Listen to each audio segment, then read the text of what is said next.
Débuté le mois de juillet dernier, le travaux de réhabilitation totale du pont Kajileji d'une portée de 20 mètres et 10 mètres de largeur, axe Kassaji-Kafankumba dans les territoires de Sandoa, est déjà fin prêt à la satisfaction des trafiquants. Lors d'une mission officielle effectuée par le ministre provincial des Infrastructures et Travaux Publics, Machata Kayembe Célestin, sur instruction de l'autorité provinciale, promet aux usagers qui empruntent ces tronçons l'utilisation imminente de l'ouvrage. Dans ces mêmes itinérances, le patron des ITP s'est rendu sur une autre rive portant les mêmes noms pour un constat d'affaissement du pont et quelques contraintes avant la réhabilitation. Direction vers le pont Mangoa, axe Kassaji-Dilolo, dans ces mêmes territoires. Au passage, plusieurs engins lourds en provenance de l'Angola ont déstabilisé les piles et les murs de tête du pont. Ici, Machata Kayembe, ministre des Infrastructures, convoque à l'immédiat un entretien entre les responsables du convoi, son équipe du ministère, composée des conseillers et les agents de la Direction générale de migration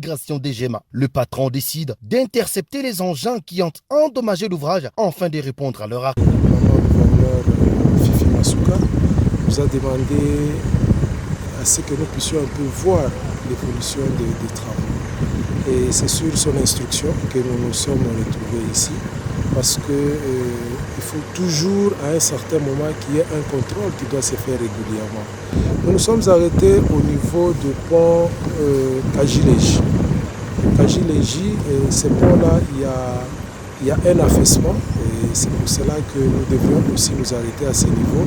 Et nous allons faire le rapport à l'autorité pour que nous puissions quand même intervenir rapidement avec le service de l'office des routes afin de corriger à cet endroit-là pour qu'il n'y ait pas de dégâts plus tard.